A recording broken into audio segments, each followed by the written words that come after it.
6 ಜಿಲ್ಲೆಗೆ ಹೋಗ್ತಾ ಇದ್ದೀನಿ. ನಾನು ವಿಶೇಷವಾಗಿ ನಮ್ಮ ಜಿಲ್ಲಾಧ್ಯಕ್ಷ ಅಂತ ನಮ್ಮ ಪ್ರಶಾಂತಣ್ಣ ಅವರು ಮತ್ತು ನಮ್ಮ ಬಳ್ಳಾರಿ ಸಿಟಿ ಮತ್ತು ನಮ್ಮ ಬಳ್ಳಾರಿ ರೂರಲ್ ಮಹಿಳಾ ಅಧ್ಯಕ್ಷ ಅಂತ ಶ್ರೀಮತಿ ಮಂಜುಳಾ ಅವರು ಮತ್ತು ಶ್ರೀಮತಿ ಆಶಲತಾ ಅವರು ಮತ್ತು ನಮ್ಮ ತಾಲೂಕು ಗ್ಯಾರಂಟಿ ಅಧ್ಯಕ್ಷರು ಸಹ ಬಂದಿದ್ದಾರೆ. ಮತ್ತು ಎಲ್ಲ ನಮ್ಮ ಮಹಿಳಾ ಕಾರ್ಯಕರ್ತರು ಸಹ ಬಂದಿದ್ದಾರೆ. ಇವತ್ತು ವಿಷಯ ಏನೂ ಇಲ್ಲ, ನಮಗೆ ನೆನಪಿರ್ಬೋದು 3 ವರ್ಷ ಹಿಂದೆ ನಾವು ಬಹಳ ಎಲ್ಲೊಂದು ಕಡೆ ಅಭಿವೃದ್ಧಿ ಆಗ್ತಿರಲಿಲ್ಲ. ಅದಾದಮೇಲೆ ನಮ್ಮ ಪಕ್ಷ ಇಡೀ ರಾಜ್ಯದಲ್ಲಿ ಘೋಷಣೆ ನಾವು ಮಾಡಿದ್ವಿ. ನಮ್ಮ ಸನ್ಮಾನ್ಯ AICC ಅಧ್ಯಕ್ಷರಾದ ಶ್ರೀ ಖರ್ಗೆ ಸರ್ ಅವರು ಮತ್ತು ನಮ್ಮ ಸೋನಿಯಾ ಗಾಂಧಿ ಮೇಡಮ್ ಅವರು, ರಾಹುಲ್ ಗಾಂಧಿ ಅವರು ಮತ್ತು ವಿಶೇಷವಾಗಿ ಪ್ರಿಯಾಂಕಾ ಗಾಂಧಿ ಅವರೇ ಸಹ ಬಂದಿದ್ದರು. ನಮ್ಮ ದೇಶಕ್ಕೆ, ನಮ್ಮ ಕರ್ನಾಟಕಕ್ಕೆ ಮುಂದಿನ ಪೀಳಿಗೆಗೆ ಒಳ್ಳೆಯದಾಗಬೇಕು ಅಂದರೆ ನಮ್ಮ ಮಹಿಳೆಯರ ಕೈ ಬಲಪಡಿಸಬೇಕು ಅಂತ ಆ ಒಂದು ನಿಟ್ಟಿನಲ್ಲಿ ಪಂಚ ಗ್ಯಾರಂಟಿಗಳನ್ನ ನಾವು ಘೋಷಣೆ ಮಾಡಿದ್ವಿ. ನಿಮಗೆ ನೆನಪಿರ್ಬೋದು, BJP ಅವರು ಮಾಡ ಟೀಕೆ ಮಾಡಿದ್ರು, ಇದು ಜಸ್ಟ್ ಎಲೆಕ್ಷನ್ ಟೈಮಲ್ಲಿ ಹೇಳ್ತಾರೆ, ಅದಾದಮೇಲೆ ಲೋಕಸಭಾ ಎಲೆಕ್ಷನ್ವರೆಗೂ ಅಂತ ಹೇಳಿದ್ರು. ನಾವು ಬಹಳ ಹೆಮ್ಮೆಯಿಂದ ನಾವು ಹೇಳ್ಕೊತಾ ಇದ್ದೀವಿ. ಶಕ್ತಿ ಯೋಜನೆ ಮೊದಲನೇ ಬಾರಿ ನಮ್ಮ ಫಸ್ಟ್ ಯೋಜನೆ ಪ್ರಾರಂಭ ಆಗಿದ್ದೆ ನಮ್ಮ ಶಕ್ತಿ ಯೋಜನೆ.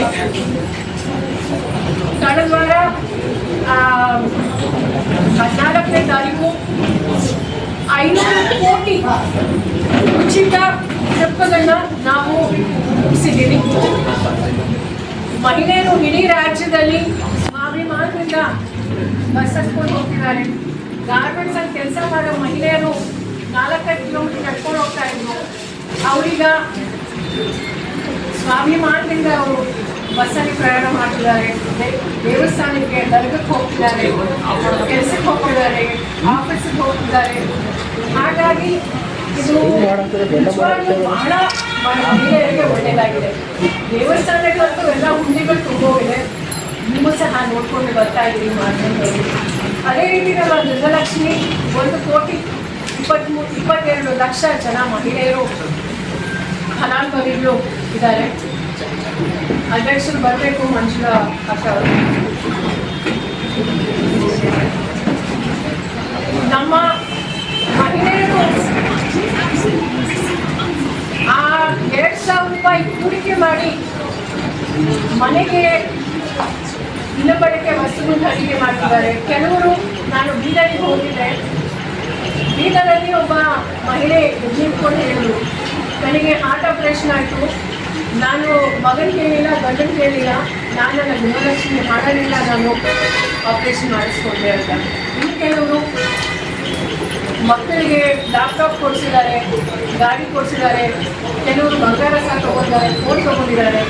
ಸಣ್ಣ ಪುಟ್ಟ, ನಾನು ಹುಬ್ಳಿಗೆ ಹೋದಾಗ ಇನ್ನೊಬ್ಬರು ಒಂದು ಸಣ್ಣ ಬಿಸ್ನೆಸ್ ಪ್ರಾರಂಭ ಮಾಡಿದ್ದಾರೆ. ಸೊ ಈ ರೀತಿ ನಮ್ಮ ಪ್ರತಿಯೊಂದು ಯೋಜನೆ, ಅನ್ನಭಾಗ್ಯ ಅಂತೂ ಎಲ್ರಿಗೂ ಗೊತ್ತಿದೆ. ಕೋವಿಡ್ ಸಂದರ್ಭದಲ್ಲಿ ನಮ್ಮನ್ನು ನಿಜವಾಗ್ಲೂ ಉಳಿಸಿದ್ದು ಈ ಅಕ್ಕಿ ಅಂತ ಹೇಳಿ ನಮ್ಮ ಜನಪ್ರಿಯ ಮುಖ್ಯಮಂತ್ರಿಗಳಾದ ಶ್ರೀ ಸಿದ್ದರಾಮಯ್ಯ ಸರ್ ಅವರು ಮೊದಲನೇ ಬಾರಿ ಅವರು ಮುಖ್ಯಮಂತ್ರಿಗಳಾದಂಥ ಸಮಯದಲ್ಲಿ ಮೊದಲನೇ ದಿನವೇ ಪ್ರಾರಂಭ ಮಾಡಿದ್ರು. ಯುವಕರಿಗೆ ಒಳ್ಳೆಯದಾಗಬೇಕು, ಕೆಲಸ ಸಿಗೋವರೆಗೂ ಯುವನಿಗೆ ಅಂತ ಸಹ ಪ್ರಾರಂಭ ಮಾಡಿದ್ದೀವಿ. ಆಮೇಲೆ ಉಚಿತ ಕರೆಂಟು ಎಲ್ರಿಗೂ ಸಹ ಗೊತ್ತಿದೆ. ಇದು ಕೆಲವೊಂದು ಕಡೆ BJP ಅವರು ಹಸುವೆ ಹೊಟ್ಟೆವರಿಗೆ ತಡ್ಕೊಳ್ಳೋಕ್ಕಾಗಲ್ಲ, ಅವರು ಟೀಕೆ ಮಾಡ್ತಿದ್ದಾರೆ. ಆದರೆ ಇತ್ತೀಚೆಗೆ ನಾವು ನೋಡಿದ್ದೀವಿ, ನಮ್ಮ ರಾಜ್ಯ ಇಂಡಿಯಾದ ನಂಬರ್ 1 ಸ್ಥಾನ. ಅದು ನಮ್ಮ ಸೆಂಟ್ರಲ್ ಗವರ್ಮೆಂಟ್ ಸರ್ವೆ ರಿಪೋರ್ಟ್ ಪ್ರಕಾರನೇ ಅದು ಹೇಳಿದೆ, ಟ್ಯಾಕ್ಸ್ ಇರ್ಬೋದು ಪ್ರತಿಯೊಂದು ವಸ್ತು. ಹಾಗಾಗಿ ಮುಂದೆ ನಮ್ಮ ವಿಶೇಷವಾಗಿ ಈ ಭಾಗದಲ್ಲಂತೂ ನಮ್ಮ ಬಳ್ಳಾರಿ ಬಗ್ಗೆ ಹೇಳಬೇಕು ಅಂದರೆ ನನಗೆ ಬಹಳ ಹೆಮ್ಮೆ ಆಗುತ್ತೆ. ನಾನು ಲಾಸ್ಟ್ ಟೈಮ್ ನಾನು ಬಂದಾಗ ನಮ್ಮ ಸಂಡೂರು ಬೈ ಎಲೆಕ್ಷನ್ ಸಂದರ್ಭದಲ್ಲಿ ನಾನು ಬಂದಿದ್ದೆ. ನಮ್ಮ ಒಬ್ಬ ಹಿರಿಯರು ಒಬ್ಬನ ನಮ್ಮ ಕಾಂಗ್ರೆಸ್ ತುಕಾರಾಮ್ ಅಣ್ಣ ಒಬ್ಬ ಸಂಸದರಾಗಿ ಕಳಿಸಿದ್ದಾರೆ. ಒಂದು ಜಿಲ್ಲೆಯಲ್ಲಿ 5 ಔಟ್ ಆಫ್ 5 ಕಾಂಗ್ರೆಸ್ ಶಾಸಕರನ್ನ ಕಳಿಸಿದ್ದಾರೆ. ಬಹಳ ಒಳ್ಳೆ ಕೆಲಸ ಮಾಡ್ತಿದ್ದಾರೆ. ಕೆಲವೊಂದು ಕಡೆ ನಮಗೆ ಮೊದಲಾಗಿ ನೋಡೇ ಆಗ್ತಾ ಇದೆ ಕೇಂದ್ರದಿಂದ. ಹಾಗಾಗಿ ನಮ್ಮ ಹೋರಾಟ ನಾವು ಕೇಂದ್ರ ಸರ್ಕಾರದ ಜೊತೆ ನಾವು ಮಾಡ್ತಾ ಇದ್ದೀವಿ ಪ್ರತಿ ದಿವಸ. ಈಗ ನಾನು ವಿಶೇಷವಾಗಿ ನಮ್ಮ ಮಹಿಳೆಯರಿಗೆ ಒಳ್ಳೆಯದಾಗಲಿಲ್ಲ.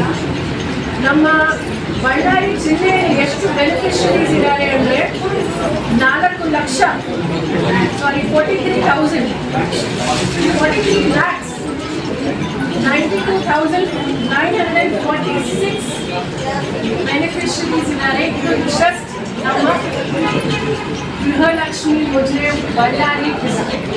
ಅಂದರೆ ಇಷ್ಟು ಜನ ಮಹಿಳೆಯರು ಅಂದರೆ ಇಷ್ಟು ಕುಟುಂಬಗಳು. ನಾವು ವಿಶೇಷವಾಗಿ ಯಾವುದೇ ಒಂದು ದೇಶ ಪ್ರಗತಿ ಆಗಬೇಕು ಅಂದರೆ ಮಹಿಳೆಯರು ಆ್ಯಕ್ಚುಲಿ ಮಹಿಳೆಯರಿಗೆ ಒಳ್ಳೆಯದಾಗಬೇಕು ಅಂತ ನಾನಲ್ಲ ಮಹಾತ್ಮ ಗಾಂಧಿ ಅವರು ಹೇಳಿದ್ದಾರೆ. ಸೊ ಹಾಗಾಗಿ ನಾವು ಈ ರಾಜ್ಯದಲ್ಲಿ ಮಹಿಳೆಯರಿಗೆ ಅವ್ರ ಸ್ವಂತ ಅವ್ರ ಕಾಲ ಮೇಲೆ ನಿಂತ್ಕೋಬೇಕು ಅಂತ ನಾವು ಅನೇಕ ಕಾರ್ಯಕ್ರಮಗಳನ್ನು ಪ್ರಾರಂಭ ಮಾಡ್ತಾ ಇದ್ದೀವಿ. ಮತ್ತು ಉಚಿತವಾಗಿ ಆರೋಗ್ಯ ಶಿಬಿರವನ್ನು ಸಹ ನಾವು ಮಾಡ್ತಾ ಇದ್ದೀವಿ. ಯಾಕಂದರೆ ಮಹಿಳೆಯರು ಎಲ್ಲೊಂದು ಕಡೆ ಎಲ್ಲರೂ ನೋಡ್ಕೋತಾರೆ, ಅವರು ನಾವು ನೋಡ್ಕೋಬೇಕು. ಹಾಗಾಗಿ ಇನ್ನೊಂದೇನು ಅಂದರೆ ಶಿಕ್ಷಣ ಬಹಳ ಮುಖ್ಯ. ಯಾಕಂದರೆ ಮಕ್ಕಳು ಮುಂದೆ ಒಳ್ಳೆಯ ಶಿಕ್ಷಣ ಪಡೆದು IAS ಆಗ್ಬೋದು, IPS ಆಗ್ಬೋದು, ಡಾಕ್ಟರ್ ಇಂಜಿನಿಯರ್ ಆಗ್ಬೋದು. ಅದು ಹಾಗಾಗಿ ಈ ಮಹಿಳೆಯರ ಮೂಲಕ ನಾವೊಂದು ಕ್ರಾಂತಿ ನಾವು ಪ್ರಾರಂಭ ನಮ್ಮ ಕಾಂಗ್ರೆಸ್ ಸರ್ಕಾರದಿಂದ ನಾವು ಪ್ರಾರಂಭ ಮಾಡಿದ್ದೀವಿ. ಭಾಳ ಕಡಿಮೆ ಆಗ್ತಾ ಇದೆ ಕಾಂಗ್ರೆಸ್ ಪಕ್ಷದ ಕಾರ್ಯಕರ್ತೆಯಾಗಿ.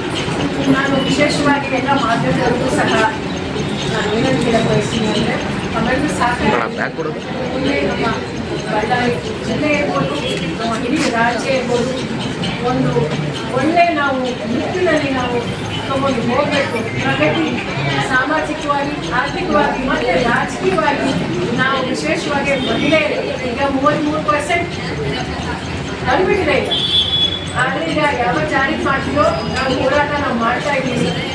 ಆದಷ್ಟು ಬೇಗ ಮಾಡಬೇಕು ಅಂತ ಸಹ ನಾವು ಮನವಿ ಮಾಡ್ತೀವಿ ನಮ್ಮ ಕೇಂದ್ರ ಸರ್ಕಾರಕ್ಕೆ. ಈಗ ನಮ್ಮ ZP ಗ್ರಾಮ ಪಂಚಾಯತ್ ಮುನ್ಸಿಪಾಲಿಟಿಯಲ್ಲಿ ನಮಗೆ ರೆಸರ್ವೇಷನ್ ಯಾರಿಗೆ ಸಿಕ್ಕಿರೋದು ಅಂದರೆ ನಮ್ಮ ದಿವಂಗತ ಸನ್ಮಾನ್ಯ ರಾಜೀವ್ ಗಾಂಧಿ ಅವರು.